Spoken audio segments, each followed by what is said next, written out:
leadership development company. You'll have to excuse my reading, but I just got this intro last night, so I'm reading it for the first time. Eric's mission is to inspire individuals and teams to unleash their true potential and excel beyond their current expectations. Well, that's exactly why we're here today, so perfect fit. As an entrepreneur, former collegiate athlete in basketball, and having worked at several Fortune 500 companies, Eric believes competent leadership is key to organizational change and cultural transformation. I'm liking it already. All right, he's excited to help kick off our annual retreat, and we'll be expanding on the leadership principles that the board members, at least at our December board meeting, were given a lovely little book called Together is Better by Simon Sinek. Am I pronouncing that right? Correct. And Eric will be kind of elaborating on some of those principles. A few fun facts about Eric. Adopted owner of 2 cats, Jingles and Ginger. Married to his wife Maggie for 11 years and has 3 tax deductions. Rachel 9, Ben 6, and Kevin 3. Loves golf, but not sure why. A lot of us can relate to that. And does not like chocolate except chocolate milk. Those are great things to know. Without further ado, please welcome Eric Feinendegen. Thank you so much, Greg. Appreciate the introduction, and it is great to be here because leaders of Stevenson High School, we have a problem. And it's not that it's below 0 outside and we have another 6 weeks of winter because the groundhog saw his shadow. In the book, Together is Better. How many people have had a chance to read it? Okay, so most of the room. Simon Sinek says that we live in a place that's fine. Not great, just fine. A place where we live our lives by accident.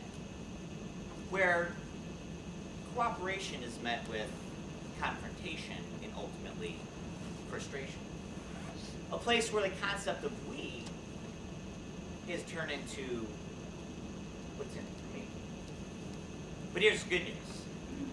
As leaders here at Stevenson, we have a unique opportunity to create a new vision, to create positive change, a better playground, if you will.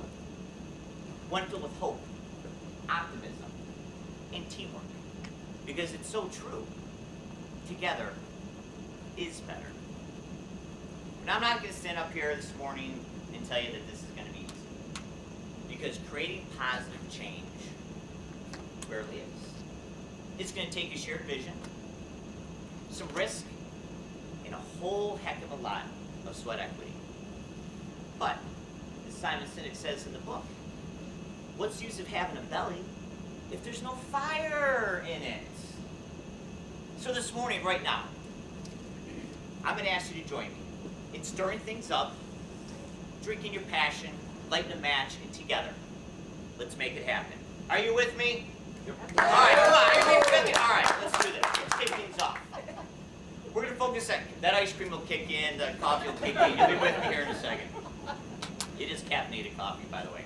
All right, I'm going to focus on 2 things, innovation and inspiration. Let's take a look at innovation. So we live in a world right now that's going through hyper-evolution and hyper-growth. Change is happening at a breakneck speed. And if we don't keep up with it, we're going to be left to the wayside. I'd like to take a look at the retail industry as an example. Sears is going through an absolute death spiral. Iconic American brands, JCPenney, Kmart, Macy's, are all going through bankruptcies or closing stores. Why? For lack of innovation. They have not kept up with the times. Now that's the negative side of innovation. There's also a huge upside. I love sharing this story. It's a tale of a small boy who's getting picked on the playground by 3 bullies, each one of whom could have completely obliterated the poor kid. And it looks like they were going to do exactly that. But the smart little guy was innovative. He took a small stick, drew a line on the ground, took a couple steps back, he picked out the biggest bully and said, "You, why don't you go ahead and step across this line?" Big bully got a confident grin on his face, stepped over the line and said, "Now what you gonna do?" Little guy looked up and said, "Nothing, because now we're both on the same side." You see, to take leadership to the next level here at Stevenson, we all need to be on the same side. But as I said, this is not going to be easy, because we live in a world of negativity. Not everyone can see a better tomorrow. We live in a world of what I like to call stinking thinking. Let me give you an example. So I ran across a study not too long ago claiming that by the time we hit the tender age of 5, we are told no or no you cannot over 40,000 times. Now you want to talk about negative programming? It's no wonder that teen suicide is the second leading cause of death among our youth and young adults in America today. Through the foundation, there is an opportunity to help change that. Ran across another study by Reuters claiming that for every one positive news story that we hear, we're subjected to 17 negative stories. 17. No, I didn't believe it.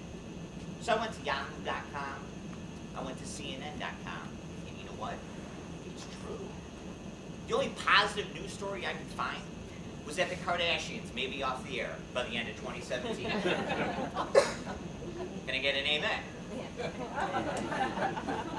Everything else was negative. As leaders, we have a responsibility to create a positive environment, one that fosters risk-taking, that it's okay to fail, and creative effort, because change will not happen on its own. Most people will resist it because change is uncomfortable. And that is why we live our lives most of the time on get set. We never reach go because it's uncomfortable. Let me give you a quick example. If you would, go ahead and simply cross your arms like you normally would, something we do on a regular basis. Now you notice how that feels. Now simply make a basic change and cross it the other way. Yeah, it's difficult, isn't it? Now for many of us, this is weird. It feels different. And for some of us, it's actually uncomfortable. But it is that same feeling of being uncomfortable that leads people to a fear of failure, a fear of success, a fear of the unknown, and a fear of criticism. Will my ideas be accepted? But I love the words of Aristotle in the book when he says, if you want to avoid criticism, do nothing, say nothing, be nothing. Impact comes from action. Simon Sinek also says, it doesn't matter where we start or how we start. All that matters is that we start. So that's step number 1 to creating positive change here with the foundation. Is we have to create a positive environment, and we have to start immediately. Here's step number 2. We have to stay committed to the vision, because progress is a process. Now, do we have any baseball fans in here? All right, most of the room. Did we not have a certain Chicago baseball team that happened to win the World Series last fall? Round of applause for our Cubbies. How long did it take for the Cubs to achieve their goal? Anyone? 108 years. Would you agree with me that that is key commitment to a process? Absolutely. It was funny, I was having this conversation with a buddy of mine just the other day. What would have happened if they would have quit after 107 years? Something to think about on the way home. So progress is a process. Now, in addition to being a baseball fan, I'm also a fan of golf. So I follow Tiger Woods pretty closely. And back in 2013, Tiger, working with his swing coach, Sean Foley, won 5 times on the PGA Tour. And he was named PGA Player of the Year. So the Golf Channel decided to do an interview with Sean Foley to talk about Tiger Woods' process. And the first thing that Sean said I found completely fascinating, which is this: that everybody wants the result, but most people are not willing to commit to the process. And as I thought about it, it occurred to me that that's true in every walk of life. Because I'm in the financial services industry, and people come to me all the time, and they say, Eric, I want to retire with a great lifestyle. I say, perfect. Step number one is you have a goal. Here's step number two. Are you willing to commit to the process? And I'll explain to them. In the average lifespan, about 80 years. So you're going to have to suffer through 9,000 down days. 9,000 days where you will lose money. You're going to have to endure 13 recessions. You're going to have to get through 20 bear markets and countless number of market corrections to obtain the lifestyle that you seek. Most people jump ship. Most people are not willing to commit to that process, and that is why we have a retirement epidemic in this country. And we're seeing people working in their 70s, 80s, and yes, sometimes even their 90s. So here's the question, especially when it comes to this foundation. How do we get people to commit? How do we get teams to commit to the process? For me, it comes down to one word: recognition. Recognition is a human need that we all crave. Now, how many in the room have kids? Okay, pretty much most of the room. I've got 3 of my own. Now, when they're growing up, what are they constantly saying to us? Mommy, Daddy, look at me, look at me. They're craving attention and recognition. That same craving continues with us through adulthood. We just don't verbalize it. I love the words of Mary Kay Ash, founder of Mary Kay Cosmetics, when she says, treat everyone that you meet like they're wearing a sign that says, make me feel important. Now, I've been in sales most of my career. Y'all knows that. And you ask any salesperson, most if not all will tell you the same thing, that we will work for money, but we live for recognition. The greatest management principle ever written is this: things that get rewarded and appreciated get done. Now, how does that relate here at Stevenson? Let me share with you a quick story back when I was in high school, late 80s, early 90s. I was struggling in Mr. Kuykendall's class, Coach K, not knowing if I was going to pass or fail. And he came to me and he said 4 words that changed my life forever. He said, Eric, you can do anything. You see, words have power. But words from a teacher or an educator, I'm going to tell you, they last a lifetime. Because I believed him then, and I believe him now. And that's one of the reasons why I'm standing before you today. You, through this foundation and as a leader, have that same power to positively impact and change people's lives, to inspire them to do good. Which leads me to the next section: inspiration. Simon Sinek says, the value of a great leader is not recognized by the work that they do, rather than by the work that they inspire others to do. So how do we do that? How do we inspire others? By standing with our team, not above them. Let me take you back to the summer of 1941. Sergeant James Allen Ward was given the award of the Victoria Cross for climbing out onto the wing of his Wellington bomber 13,000 feet above the North Sea. He did this to put out a fire that had started in his engine. He then climbed back across the wing, hopped into his cockpit, and successfully landed the airplane. Now, Winston Churchill, who was an admirer of courageous acts, summoned the shy New Zealander to come see him. Now, while they were in discussions, the pilot fell silent. And the Prime Minister, noticing his condition, said to the hero, "You must feel very awkward and humble in my presence." The pilot replied, "Yes, sir." To which Churchill then replied, "Then you can imagine how humble and awkward that I must feel in yours." You see, Churchill understood the words of Ray Kroc, the founder of McDonald's, long before they were ever spoken, which is, none of us is as good as all of us. But as I mentioned, this is not going to be easy, because when we work as a team, teams have people. People have personalities, some more pleasant than others. Would you agree? Yes. So raise your hand if you know any difficult personalities. Come on, come on. Yes, we all do. Now, raise your hand if you are a difficult personality. Come on, come on. We all have our bad days. My hand is raised, yes.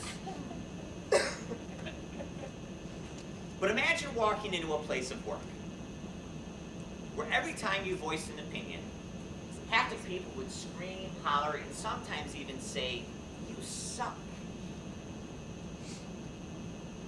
Well, that was my reality for 11 years as a referee.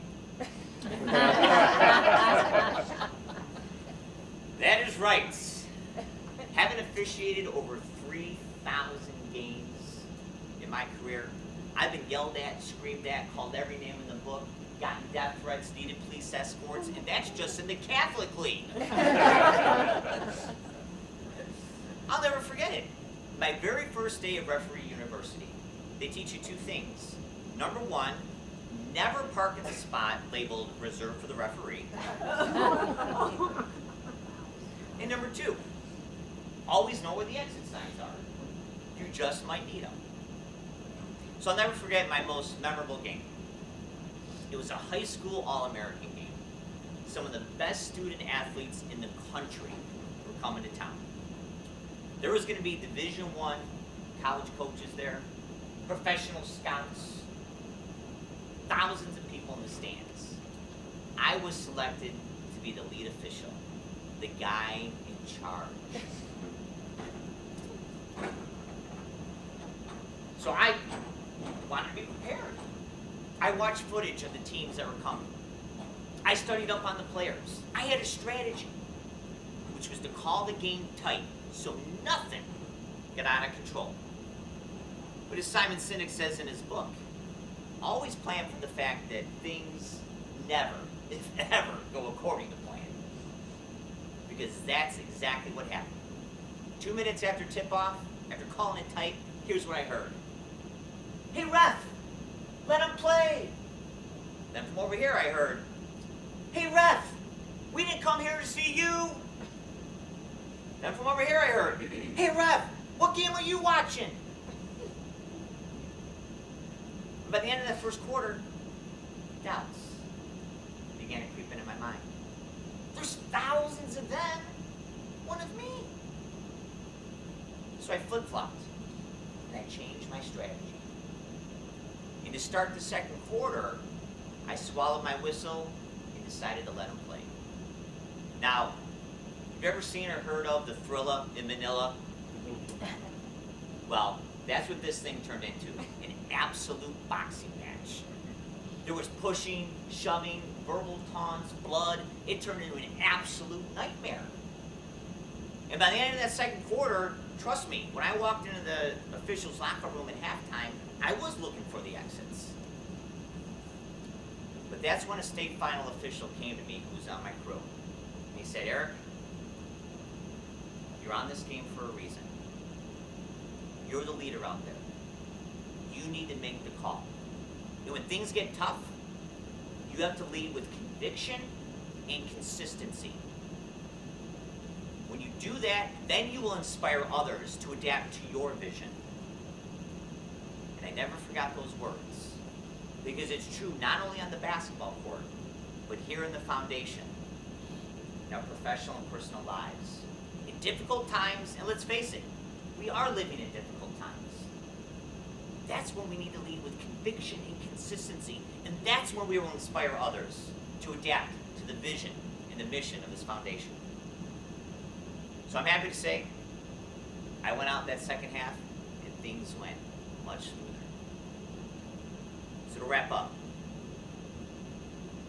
we live in a world that's fine. Not great, just fine. But as leaders, through the Stevenson Foundation, there's a unique opportunity to create a better playground. One filled with hope, optimism, and teamwork. Because what Simon Sinek says is so true. Together is better. Thanks for having me. Good luck on the rest of the